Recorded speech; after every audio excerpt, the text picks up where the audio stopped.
Bem, hoje nós falaremos a respeito das aplicações nanotecnológicas em próteses.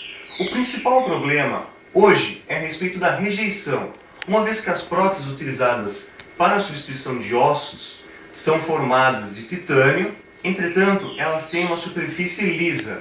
Essa superfície lisa acaba trazendo rejeição ao portador desta prótese, uma vez que não há aderência de células ósseas à prótese, porque não há como elas se aderirem em virtude do aspecto liso das próteses atuais.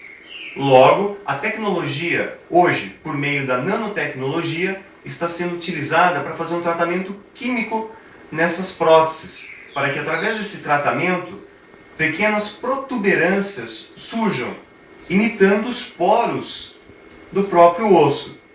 Isso acaba evitando a rejeição, aumentando a durabilidade e eficiência desta prótese óssea no corpo humano, certo? Como é o funcionamento?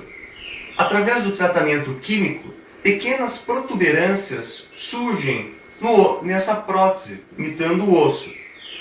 Essas protuberâncias têm em torno de 20 a 30 nanômetros, realmente próximas ao tamanho de um poro humano, de um corpo humano, de um osso humano, certo?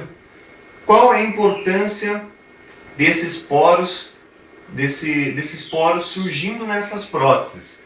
Fazem com que os osteoblastos, que são as células ósseas, se desenvolvam 60% mais do que numa prótese tradicional, sem esse tratamento químico. O objetivo, então, que com essa tecnologia há uma possibilidade dessas próteses serem utilizadas no maior número de necessitados, assim como maior número de tempo, já que a necessidade de troca reduz em virtude dessa maior durabilidade, certo? E há um comportamento natural dessa prótese no organismo. Como elas são desenvolvidas? Há uma modificação química dos metais que compõem. Então, o titânio dessa prótese é modificado através de um tratamento químico dessa superfície metálica. Como que ele é feito? É feito por meio de adição de líquido reativo. Geralmente são líquidos ácidos, com caráter ácido, pH um pouco abaixo de 6. Entre eles, nós temos o etileno glicol, importante para surgir essas protuberâncias, e nós ainda temos as polienxertadas N-isopropilamida-crida, que elas têm importância de proteção bacteriana, evitando que haja infecções logo após esse implante, certo? Essa cirurgia, trazendo maior qualidade de vida ao usuário dessa prótese, evitando a rejeição. Aqui nós temos uma imagem de como é essa prótese atual, apenas com um controle do titânio normal. Aqui nós temos a prótese e pode ver como ela é lisa, certo? Não havendo essas microprotuberâncias. Hoje, as próteses com a nanotecnologia são essas aqui, onde há o surgimento de poros semelhantes aos poros do osso humano. Essas protuberâncias são importantes para que então a rejeição diminua, certo? Indo agora para a área esportiva. Por meio de próteses esportivas, pessoas podem voltar a ter a sua vida normal, uma vez que muitos acabavam desistindo do esporte em função das precárias próteses que existiam. O inventor dela foi Ivan Phillips, um americano que após sofrer um acidente de esqui aquático, teve uma das suas pernas amputadas. E vendo que as próteses eram precárias, ele resolveu desenvolver uma que fosse capaz de torná-lo uma pessoa esportiva novamente. Como que surgiu esse pensamento para desenvolver a prótese? Surgiu através da análise dos felinos, principalmente das patas traseiras dos felinos.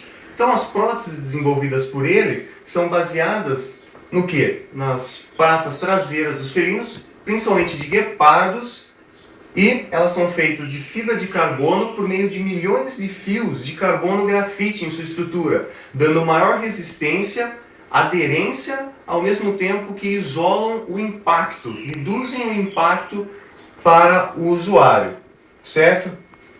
Nós temos como principal difusor dessas próteses, Oscar Pistorius. Ele é um atleta, um corredor, velocista sul-africano que usa essas próteses, certo? Há um bom tempo já. Já foi medalhista paralímpico e em 2008, antes das Olimpíadas de Pequim, certo? Ele foi proibido de participar como um atleta olímpico, em virtude de terem achado que a prótese traria para esse atleta vantagem competitiva no momento da corrida.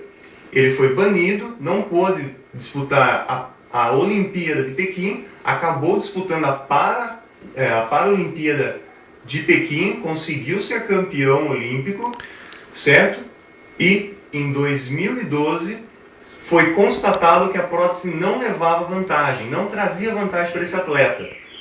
Um exemplo disso foi que ele não conseguiu o índice olímpico para Londres 2012. Ele acabou sendo um atleta convidado. Chegou às semifinais, mas não chegou às finais em virtude da prótese, certo? No fim, após estudos, comprovaram que a prótese não trazia vantagem ao usuário, certo? Aqui temos uma figura de como foi desenvolvida a prótese por Van Philips, certo? Uma figura mais próxima seria uma cadeia de fibra de carbono, certo? E um pouco mais próxima seriam os fios e tubos de carbono grafite, mostrando a resistência do produto.